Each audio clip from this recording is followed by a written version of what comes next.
I was standing in my own driveway when Karen called 911 on me for looking too poor to live here. Baker, I own the house. That's right. This self-appointed queen of the cul-de-sac took her HOA power trip to a whole new level. Fake violation notices, secret patrols, even measuring my grass with a ruler. She was determined to make me feel unwelcome. But when she called the cops just because she didn't like the way I looked, I knew it was time to fight back.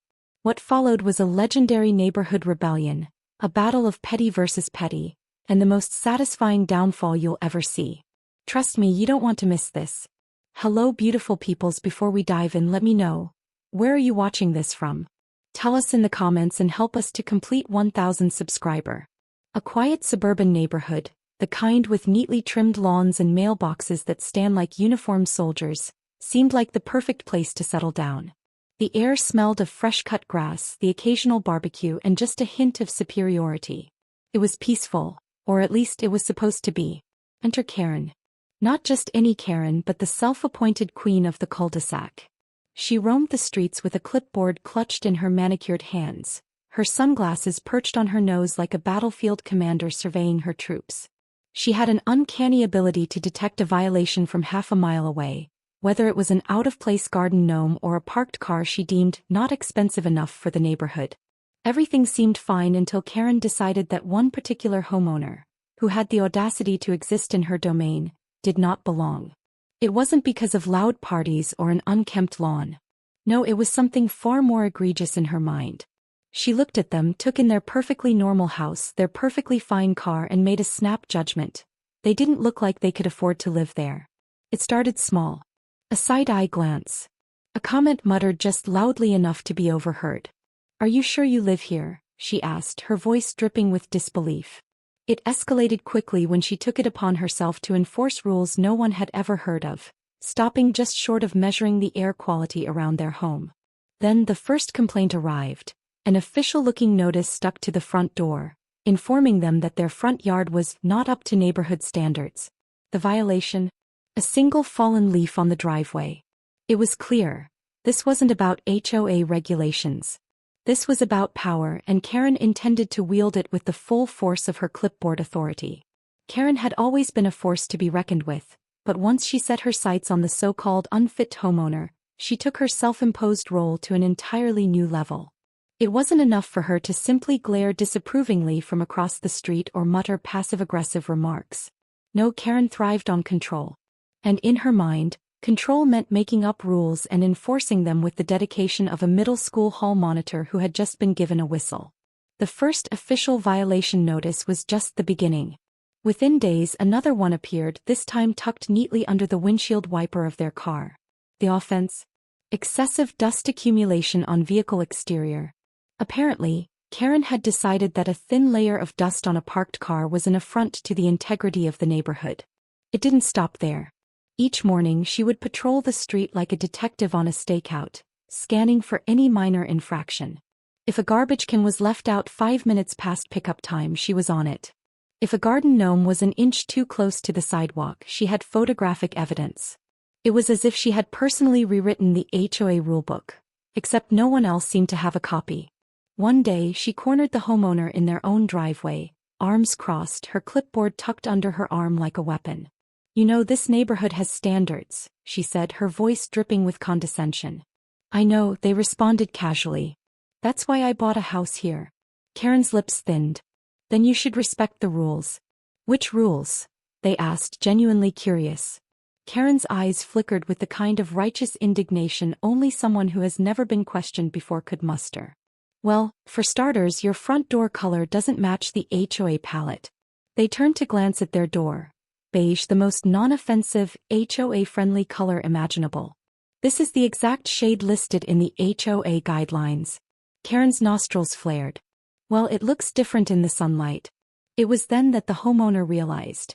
Karen wasn't just enforcing rules, she was making them up as she went along. Her antics escalated. She started taking pictures of their house from multiple angles, as if gathering evidence for a court case. She'd stand on the sidewalk and stare at the mailbox like it had personally offended her. One morning they caught her measuring their grass with a ruler. When confronted, she acted as though this was the most normal thing in the world. The HOA has strict grass height regulations, she insisted. They checked. It didn't. But Karen was undeterred. She printed out official-looking notices, complete with legal-sounding language that she had clearly copied from Google.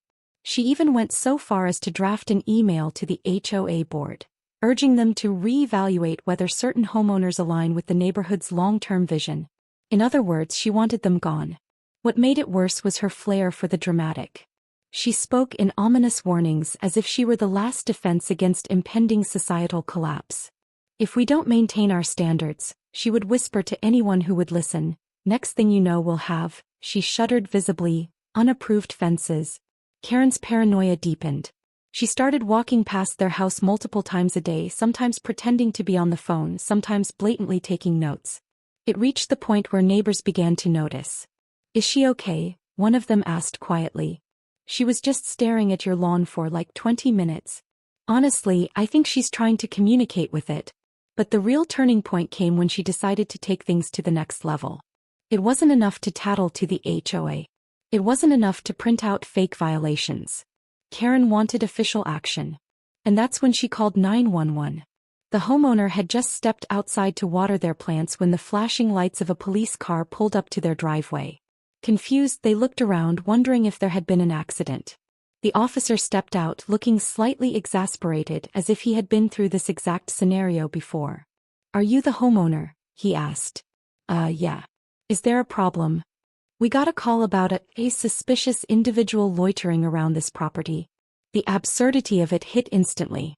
"Suspicious individual," they repeated. The officer sighed and turned toward Karen, who was standing nearby, arms crossed triumphantly. "Yes, officer," Karen said, emphasizing the title as if she had personally deputized him. "I was deeply concerned.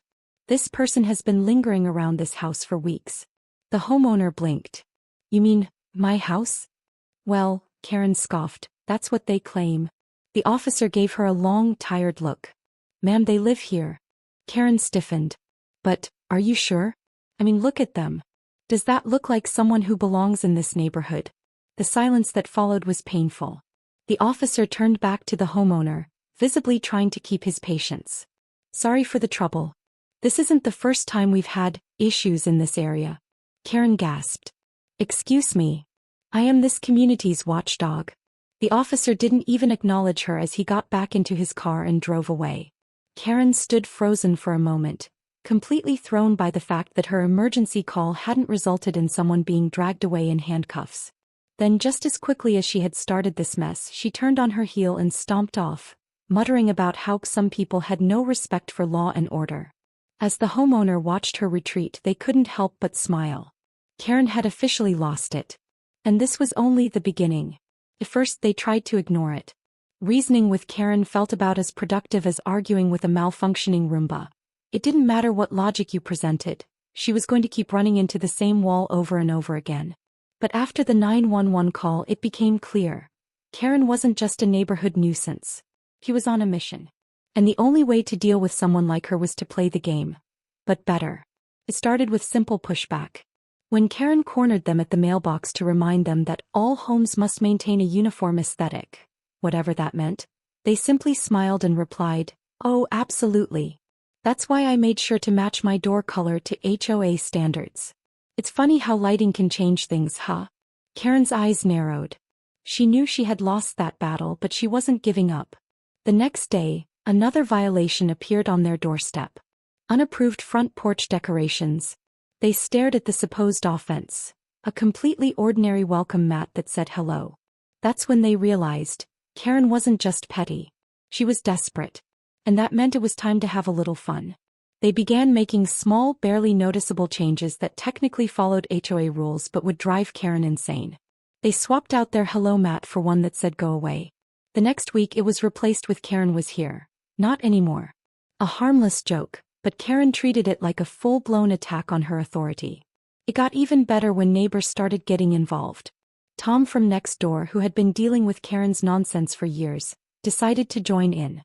"I put up a garden gnome," he whispered conspiratorially. "She hates them." Sure enough, within a day Karen was standing on his lawn, pointing furiously at the ceramic gnome like it was a security threat. She sent me an email, Tom said, barely holding back laughter. Said it disrupts the visual harmony of the community. So naturally, he grinned. I ordered 3 more. Soon it turned into a movement. One by one, neighbors started adding little rule-abiding acts of defiance. Some put up extra holiday lights.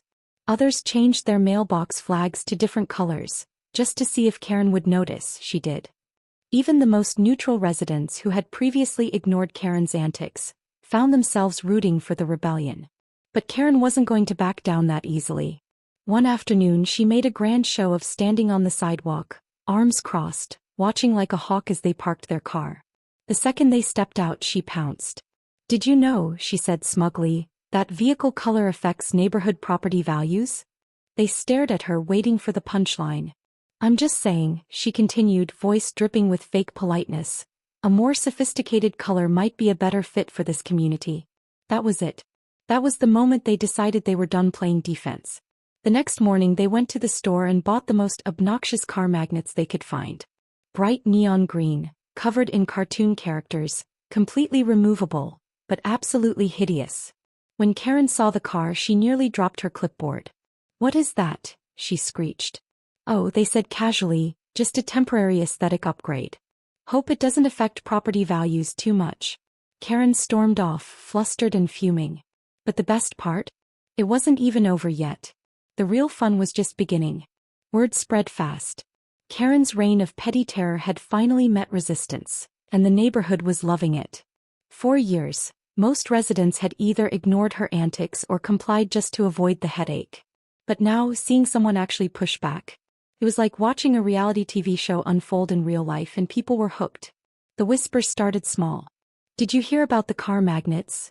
One neighbor murmured at the mailbox. She was fuming, another added. Like visibly shaking. I heard she called an emergency HOA meeting over it, someone else chimed in. And just like that, it became community entertainment. At first, some neighbors were hesitant to get involved. They had seen what happened to those who dared cross Karen. Mysterious fines. Passive-aggressive emails. Thinly veiled threats about bringing down property values.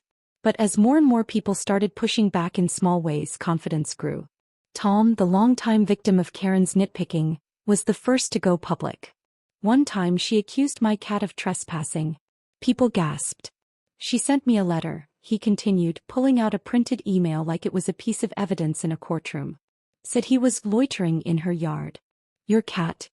She included a security camera screenshot of him sitting on her porch. The absurdity of it had people howling with laughter. Then Susan from down the street added, "Oh, that's nothing. She once told me my garden hose was too colorful." What? She said neutral-colored hoses maintained neighborhood harmony. That's insane. She threatened to report it to the HOA. So I bought a rainbow one. The best part? Susan had no idea there was a growing anti-Karen movement. She had just been standing up for herself. But the moment people found out, everyone lost it. We should all get rainbow hoses. Within a week, every house on the street had a rainbow garden hose. Karen lost her mind. She stomped from house to house, clipboard in hand, jotting down a full list of complaints. But there was a problem. None of the hoses actually broke any rules. And that's when even her supporters started questioning things. For years, Karen had positioned herself as the protector of the neighborhood. A few people had bought into it, assuming she was keeping things in order. But now, she was literally fighting against garden hoses. One of her biggest allies, a woman named Linda, finally switched sides. I just don't understand, Linda admitted one afternoon. Why does she care about this so much? It was a good question. Because Karen wasn't stopping. She doubled down. If she couldn't get people on HOA violations, she would try social pressure instead. She started gossiping harder than ever. They don't even belong here, she whispered to anyone who would listen. You know, they don't fit in. But by now the neighborhood had caught on. They knew exactly what she was doing and they weren't falling for it. In fact, the whispers started turning against her. I heard Karen measured someone's grass again. She filed an anonymous complaint about Susan's seasonal wreath. She took photos of a kid's sidewalk chalk art and sent them to the HOA. And then the final straw. Karen, realizing that people were no longer listening to her, did what every power-hungry suburban tyrant does when they start losing control. She tried to escalate things to a new level of insanity. And that's when she took her most outrageous step yet. She started filing fake complaints to the city. Karen had always been a thorn in the neighborhood's side, but after the Rainbow Hose Rebellion she was losing control fast. Her usual tactics, passive-aggressive notes, exaggerated complaints and her ever-present clipboard, weren't working anymore. People weren't scared of her. They were laughing at her. That's when she escalated. If the HOA wouldn't enforce her made-up rules, she'd take it a step further. She started filing complaints with the city. First, it was phony noise complaints, accusing the homeowner of hosting loud, disruptive parties, which didn't exist. Then it was allegations of illegal construction, because apparently, a new mailbox installation was basically a criminal offense in her eyes. One morning, the homeowner stepped outside to find a city inspector standing in their yard. Got a report about unauthorized modifications? The inspector said, flipping through paperwork. The homeowner frowned. What modifications? The inspector sighed. Somebody said you built an unapproved structure on your property. Confused, they looked around. Their yard was exactly the same as it had always been. Then they saw it, Karen watching from across the street, arms crossed, clipboard in hand. They took a deep breath. You mean, my mailbox? The inspector, clearly exhausted, checked his notes. Yeah. Looks like this is about your mailbox. A silence fell. The inspector rubbed his temples. Hey. This is the third time this week I've been called out here. Just so you know, the city isn't in the business of policing suburban drama. That was the beginning of the end for Karen. The homeowner started keeping records. Screenshots of Karen's messages, recordings of her harassing neighbors, and even security footage of her snooping in yards. They showed up to the next HOA meeting prepared. The room was packed. People had been waiting for this showdown. Karen sat near the front, her binder of neighborhood offenses clutched in her hands. She didn't know the homeowner had come armed with actual proof. When they took the floor, they laid everything out. Fake violation notices Karen had personally written. Emails and messages where she openly lied about HOA rules. Footage of her trespassing to measure grass and take photos. The room erupted. Even people who had previously defended her were shocked. I had no idea she was doing all this, Linda murmured. Karen's face turned bright red. That's not what happened. You're twisting things.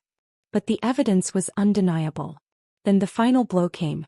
The HOA president turned to Karen. You know, Karen, we checked the records. You've been violating quite a few HOA rules yourself. Karen froze. He slid a document across the table. Non-approved holiday decorations. Unregistered modifications to your front yard. And oh, your garbage bins have been left out past the allowed hours. The homeowner couldn't help but smirk. For years, Karen had weaponized the HOA against everyone else. Now, it was coming back on her. The president folded his hands. Effective immediately, you're being removed from your HOA committee position. Karen's mouth opened and closed. You can't do that. We just did. And for the first time ever, Karen was speechless. The final humiliation came when she received her own violation notice, in front of the entire neighborhood. The homeowner leaned over as she stormed out. You might want to check the HOA rulebook. It's funny how lighting changes things, huh? The neighborhood erupted into applause. Karen had been officially dethroned. And her next move? She put her house up for sale the next week. Karen's downfall was swift. But her exit was even better than anyone could have hoped for. Within a week of the HOA meeting, the for sale sign went up in her yard. It was official. The self-appointed queen of the cul-de-sac was abdicating her throne. The neighborhood rejoiced. For the first time in years, people felt free. No more random violation notices. No more creepy 6 a.m. patrols. No more clipboard dictatorship. But the best part? Karen's hypocrisy finally caught up to her. She had spent years harassing people over every minor infraction. Trash bins, lawn decorations, even the color of garden hoses. Yet when she was forced to sell her house, she suddenly didn't care about HOA rules at all. She violated every single policy she had enforced on others. Trash bins left out for days instead of the strict, must be removed by sunset rule she used to enforce. Unapproved moving signs slapped onto her front lawn. A massive, ugly pod storage container sitting in her driveway, something she had once reported Tom for when he had a much smaller one. The irony was delicious. And the best part? He got fined for it. The same HOA she had weaponized against the entire neighborhood was now turning against her. She's racking up violations, Tom whispered gleefully. Like actual violations. The ones with fines. Everyone watched in amusement as she scrambled to get things in order. But no one offered to help. Because why would they? Karen had spent years making their lives miserable. And now she was completely alone. But the ultimate poetic justice came on the day she officially moved out. The neighborhood celebrated. People cheered from their porches as the moving truck pulled away. Someone even played Ding Dong, the Witch is Dead from their speakers. Then as her car disappeared down the street, the homeowner, the one she had targeted the most, stepped onto their lawn, took a deep breath and looked around at their peaceful, Karen-free surroundings. They smiled. For the first time in years, the neighborhood felt like home again. With Karen officially gone, the neighborhood felt brand new. The air was lighter, the tension gone, and for the first time in years, people actually enjoyed living there. Without her clipboard patrols and constant complaints, things started changing fast. And for the better. Neighbors who had barely spoken to each other before now bonded over their shared relief. The Karen Survivors Club, as they jokingly called themselves, held their first community barbecue in years. Because now no one was lurking around with a decibel meter, waiting to report excessive noise. People decorated their houses freely. Garden gnomes multiplied overnight. Rainbow hoses stayed proudly in place. Tom even put up a pink flamingo army in his front yard just because he could. And best of all, HOA meetings became normal again. No more emergency sessions about unapproved bird feeders or suspicious-looking cars.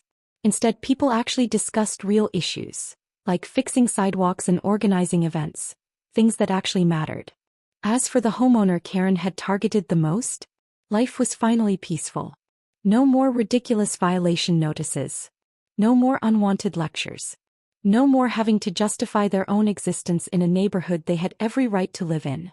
One evening they stepped onto their porch, watching as neighbors chatted, laughed, and simply enjoyed their homes, without fear of clipboard tyranny. For the first time in a long time they could just relax. They smiled, looking out at their Karen-free neighborhood. The grass grew freely. The mailboxes stood proudly. And most importantly, they had finally won.